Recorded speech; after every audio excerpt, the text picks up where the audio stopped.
உங்களுக்கு நிம்மதி உண்டாகுவதாக, தேவனுடைய இரக்கங்கள் அதிகமாவதாக. தேவன் என்ன சொல்றாங்கன்னா, நீதிமொழிகள் 18:10, கர்த்தரின் நாமம் பலத்த துருகம், நீதிமான் அதற்குள் ஓடி சுகமாயிருப்பான்.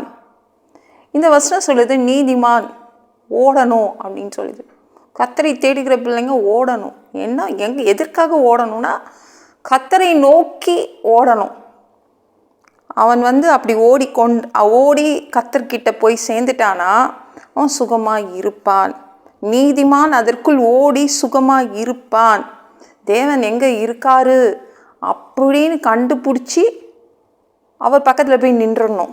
தனியாலாம் நிற்கக்கூடாது. அப்படி நின்னீங்கன்னா பெரிய பாதுகாப்பு, ஸ்ட்ராங்கான டவர்க்குள்ளே போகிற மாதிரி, ஒரு பலத்த கோட்டைக்குள் நீங்கள் இருக்கிற மாதிரி. அதான் கர்த்தரை தேடுற பிள்ளைங்க கண்கள் தேவன் எங்கே இருக்காரு பார்த்து ஓட்டம் பிடிச்சி அவர் பக்கத்தில் போய் நின்றுக்கணும். அந்த அளவு பாதுகாப்பு தேவன் பக்கத்தில் தான் இருக்குது அப்படின்னு சொல்கிறாங்க. அப்போ தான் நம்மளால் சுகமாய் வாழ முடியும். இந்த வசனம் அப்படி தான் சொல்லுது. கர்த்தர்கிட்ட போய் பக்கத்தில் நின்றுட்டிங்கன்னா நீங்கள் சுகமாய் வாழ்வீங்க, நிம்மதியாக வாழ்ந்துடுவீங்க அப்படின்னு இந்த வசனம் சொல்லுது. நீங்கள் கர்த்தர் பக்கத்தில் நிற்கிறீங்களா, இயேசு பக்கத்தில் நிற்கிறீங்களா அப்படின்னு பரிசோதித்து பார்த்துக்கோங்க, செக் பண்ணிக்கோங்க. அவர் பக்கத்தில் தான் நிற்கிறீங்களா? இல்லை ஐயோ இயேசுவை விட்டு தூரத்தில் நிற்கிறேன்னா ஓடணும், தலை தெறிக்க ஓடி இயேசு பக்கத்தில் போய் நின்றுடணும்.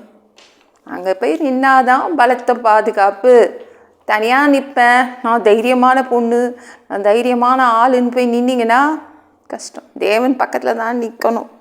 அங்கே தான் சுகம், அங்கே தான் நிம்மதி, அங்கே தான் பலத்த பாதுகாப்பு. அதுதான் ஞாபகம் வச்சுக்கணும். நம்மளுக்கு தேவை நம்ம சுகமாய் வாழணும். இல்லை வேதனையோடு வாழ நம்மளுக்கு பிடிக்காது. அதனால் தேவன் பக்கத்தில் போய் நில்லுங்க. அவ்வளோதான், ரொம்ப ஈஸி தான். நீங்கள் ஆதாம் கூட பாருங்களேன், ஏதேன் தோட்டத்தில் அவனும் வாழ்ந்தான், தனியாக வாழ்ந்தான்.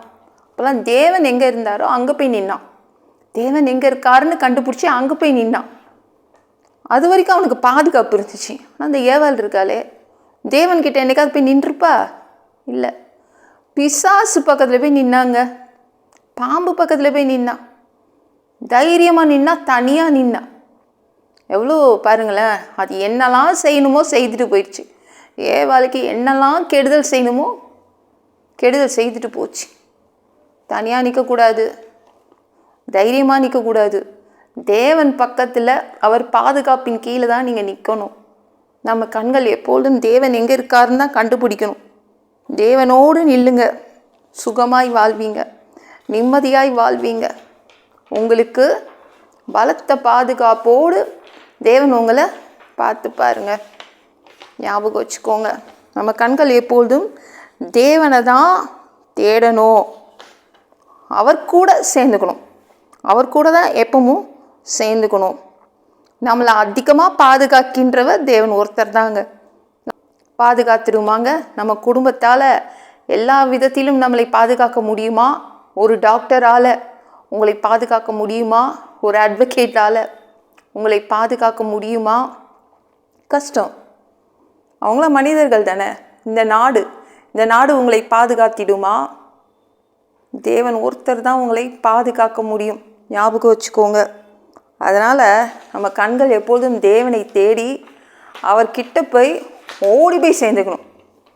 ஒரு நிமிஷம், ஒரு செகண்ட் கூட தனியாக நிற்கக்கூடாது. நீங்கள் பத்திமையை பாருங்களேன், ஏசுக்கிட்ட என்னைக்கு சேர்ந்தானோ, ஏசுக்கிட்ட என்னைக்கு ஓடி போய் ஒரு பக்கத்தில் போய் நின்னானோ அன்றைக்கே அவன் சுக வாழ்வு ஆரம்பிச்சிருச்சு. அவன் நிம்மதியாக வாழ ஆரம்பிச்சினான், சுகமாய் வாழ்ந்தான். நம்ம பத்திமேயு இயேசுவை கண்டுபிடிச்சி அவர் பக்கத்தில் போய் சேர்ந்தானோ அன்னையிலிருந்து தான் அவன் சுகமாக வாழ ஆரம்பித்தான். அது வரைக்கும் அவன் கஷ்டப்பட்டான், பிச்சைக்காரனாக இருந்து கஷ்டப்பட்டான். நான் இயேசுவை கண்டுபிடிச்சி அவர் பக்கத்தில் போய் சேர்ந்துட்டோன்னே சுகமாக வாழ்ந்தாங்க. 2 கண்ணு கிடச்சிருச்சு, பலத்த பாதுகாப்பு. அந்த வேதனை இல்லை. பிச்சைக்காரனாக கஷ்டப்பட்டால அந்த கஷ்டங்கள்லாம் போயிடுச்சு. அதனால் ஞாபகம் வச்சுக்கோங்க, எப்பொழுதும் நம்ம கண்கள் தேவனை தேடணும். கேப் விட்டுறக்கூடாது, ஒரு செகண்ட் கூட கேப் விடக்கூடாது. அவர் கூட நம்ம சேர்ந்து நிற்கிறது தான் நம்மளுக்கு பெரிய பாதுகாப்பு, பலத்த பாதுகாப்பு. அது மட்டும் இல்லை, சுகமாய் வாழ்வீங்க. இந்த வீடியோ பிடிச்சிருந்துச்சுன்னா மற்றவங்களுக்கு ஷேர் பண்ண மறக்காதீங்க. கர்த்தர் தாமே உங்களை ஆசீர்வதிப்பாராக. ஜெபம் பண்ணலாமா? அன்பு பிதாவே, உங்கள் பிள்ளைங்க உங்கள் பாதத்தில் வந்திருக்காங்கப்பா. சாமி இரக்கம் செய்யுங்க, இறங்குங்க பா.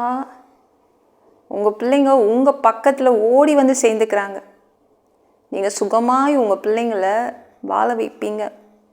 உங்கள் பிள்ளைங்களை பாதுகாப்பாய் வச்சுப்பீங்க. பலத்த பாதுகாப்பு உங்கள் பிள்ளைங்களுக்கு போடப்பட்டிருக்குது.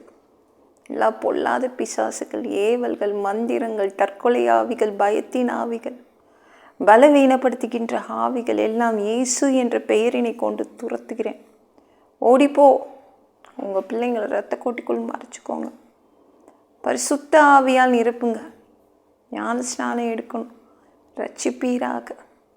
இயேசுவின் காயப்பட்ட தழும்புகளால் எல்லா வியாதிகளும், எல்லா பலவீனங்களும், கேன்சர் போன்ற வியாதிகளும் சரியாகுவதாக. ஜீவ புஸ்தகத்தில் மனிதனாக பிறந்தா பேர் இருக்கணும். அப்படி இல்லைன்னா அந்த மனிதனை பிடிச்சி நரகத்தில் தள்ளிடுவீங்க. தீ எரிகிற இடத்துல எப்படி போய் வாழ்கிறது?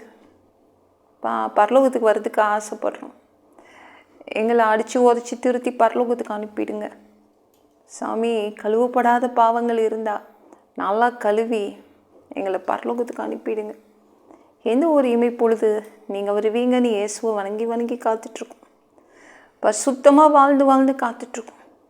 அந்த இமை பொழுதில் நாங்கள் அந்த வாய்ப்பை இழந்துடக்கூடாதுப்பா. பரிசுத்தமாக வச்சுக்கோங்க. பரிசுத்தமாக வாழ்றது ஒரு மனிதனால் கூடாது. தயவு செய்து ஆண்டவரே எங்களை பரிசுத்தமாக வச்சுக்கோங்க. 7 வருட ஆந்தி கிறிஸ்து ஆட்சியில் விட்டுட்டு போயிடாதீங்க. பிசாசு நடத்தும் ஆட்சியிலலாம் விட்டுட்டு போயிடாதீங்க. 3வது தடவை கூட இந்த பூமிக்கு வருவீங்க. 1000 வருடம் இந்த பூமியை ஆட்சி செய்வீங்க. அந்த பொற்காலத்தை பார்க்க ஆசைப்படுறோம். எல்லாவற்றையும் ஒப்பு கொடுக்குறேன். இயேசு மூலம் ஜெபம் கேளும் பிதாவே. ஆமென். நாளைக்கு பார்க்கலாம்.